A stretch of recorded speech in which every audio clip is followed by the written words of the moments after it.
Good afternoon, everyone. I'm Vidhya Vinay, and it's my pleasure to be here to talk about AI in DFU. Uh, Actually, in every session that I've been here, everyone is talking AI. Uh, so I'm going to be doing some repetition, I think. And my whole idea is to excite you a bit about AI because that's the field I've been in for the last 8 years now.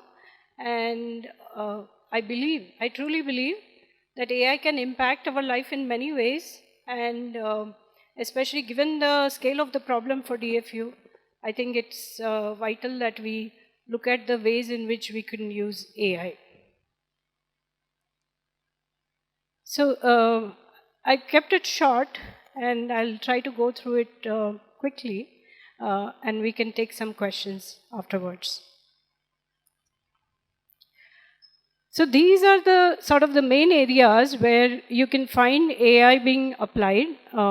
First is the early detection and diagnosis, because as we know, that is the place where you could possibly stop a diabetic foot ulcer from becoming, stage 5 and going for amputation.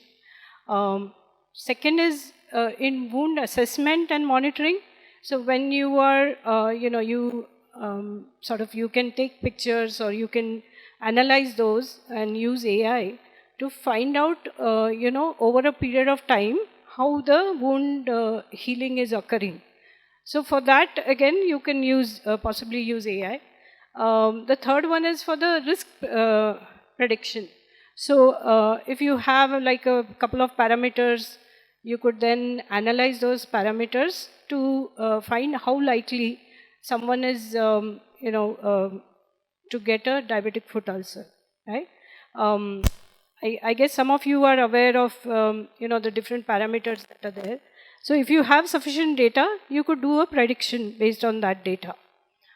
Similarly, you can do treatment optimization. So given, a good set of patient data, and you know that as we start looking at the data, we can start predicting what things work and what things don't work, right? So the factors that affect the treatment, that can help doctors to define how to optimize the treatment.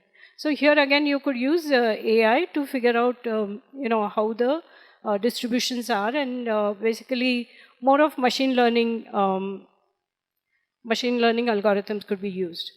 The next one is in decision support systems.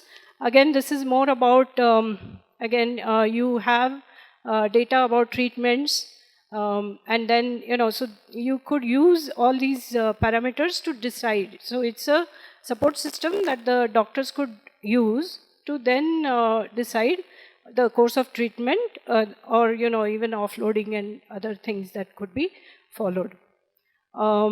Again, the other one is patient monitoring and self-care. So here, what is being done or looked at is using integrating with sensors. So, and you have mobile applications and sensors, and you could then have patients do self-monitoring, or you could monitor them. And, for example, let's say you find, you have heat sensors or you have moisture sensors. These could indicate that, there is a possibility of a complication happening, and then interventions can happen, right? Similarly, you can have the monitoring remind the patient to do certain, take care of their foot or do certain procedures. So that is in the patient monitoring and self-care. And the last one is around data analysis and research. Here, one of the things that we all struggle with is to have sufficient data, anonymized data, which we can then use and then, push the envelope on some of these treatments that could possibly be rolled out. So that's the these are the, broad areas where AI is currently being applied. There could be more, but I wanted to share with you the ones which are actively being worked on right now. So I just wanted to introduce some AI concepts to you, so that you can, go and dig deeper on this. So the first one is called supervised learning. Anyone, are most of you aware of supervised learning? Anyone aware of supervised learning? Okay. Yeah, so supervised learning is what is nothing but sort of transferring human intelligence to a machine. So in supervised learning, what you do is, like if you have a wound, you would say, this is a wound, right? So you would label it and you will teach the machine. So this is called supervised learning. The challenge with supervised learning is that the person who annotates should know what exactly it is. And it is a laborious task because it takes time and effort to do that. The second one is unsupervised learning. In unsupervised learning, what you do is you just give the data to the machine and it figures out the patterns in the data. So for example, let's say I give a wound to the machine. It will figure out, okay, there's a cluster here, there's a cluster there, and it could possibly cluster on colors without knowing that these are colors.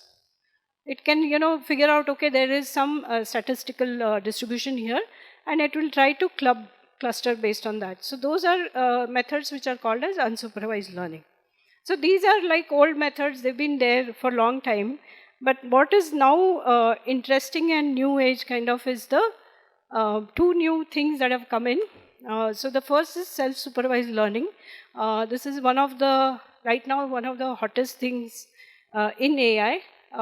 Especially image, in case of image, where what is being done is that we have a lot of data. So we do have data, but the challenge is how do you label it? Labeling it is a very laborious process. So what is happening now is that we sort of give this data, unlabeled data, to the machine, and we say, okay, you figure out. Okay, so the machine comes to some level. So what happens is that it starts identifying pairs.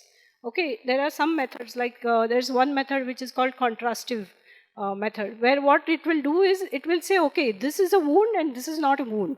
So by itself, it starts identifying these pairs, kind of, what is a positive and what is a negative. So there are these kind of some methods that are there. These methods are now, really sort of, these are changing the whole landscape. And if, if you've been following AI, right now this is something that is like a breakthrough. And I think in the next 1 or 2 years, it will change the complete way, the way we do things. We may not do any more labeling and, supervision kind of. We will do this, let the machine do the self-supervision, and then we will correct it. That's what will happen. The second one is generative AI. So everyone has used ChatGPT? Yeah? Okay. Okay, so here I'm not talking of ChatGPT, but I'm talking of the G in the ChatGPT, which is generative, right? So how will generative AI change the landscape? So what will happen is, like, in the future, near future, when a patient comes to a doctor and says, the doctor maybe he's in an early stage, the doctor can actually generate how this wound will look in 3-4 weeks and scare him enough to start taking action, right? So that is the power of generative AI, in the sense that it can generate these images for you. You could use them. You could also have ChatGPT kind of interfaces where you, combine it with a language model, where the patient can then ask questions and those kind of things. So this is these two fields as such are like, the current fields where a lot of breakthroughs are happening. So I wanted to walk you through a automated solution for diagnosis of wound images and how it would look like, and also some of the work we have done. So this is a workflow of an automated wound diagnosis solution that can happen. So the first thing is the patient is diagnosed with high blood sugar and has foot wounds, right? So the physician or clinician or the healthcare worker can take a photo and upload it to the AI platform. which will then consume the images from mobile and send it to the processing pipeline, which will then, it will find a wound image in that image that has been submitted. And then it would do further analysis of, where is the wound bed, how is the wound area, peri-wound and wound edge analysis it could do. And it sends back that annotated data back to the mobile application. And then the medical application rule engine notifies the expert. And then the expert surgeon decides what should be the next step, right? So it doesn't eliminate the expert from this, but it helps to get that analysis done faster, and so that, it can be queued. You can have things which need priority going ahead of the queue, and, not being stuck behind other things. So we have implemented this workflow, and this is how we have it. So for example, the first one is the raw wound, and then we identify where is the wound. So there are multiple wounds here, so it identifies the multiple wounds, and then identifies the area of those wounds, and then it classifies the wound bed, what are the characteristics of that wound bed. So it's showing by colors, it is giving the colors and also the percentage of the area covered by those. Then it also does similarly for the peri-wound also. It identifies again what types it is. And then also for the wound edge. So here again it kind of identifies the edge. This is showing a bigger edge because so basically it's taken the area between those two lines and it's submitted to that. So this is the solution, and I just wanted to sort of recap here. So artificial intelligence, as I mentioned, it has a lot of scope for the wound early analysis and assessment. So we can have improved accuracy and objectivity in those. We can have timely interventions. We can have personalized treatment plans. We can do better risk prediction, and we can also implement prevention strategies. We can do optimal resource utilization because based on, as I mentioned, going up the queue, right? So who or what needs your attention, you can decide those. And also it can be cost effective because, you are saving a person's time and you can use the machine and it can tell you within a couple of seconds, it can classify the wound. And also you can empower patients to do their self-monitoring, and that way the treatment could be bettered. So with this, I end my talk, and I can take any questions if you have.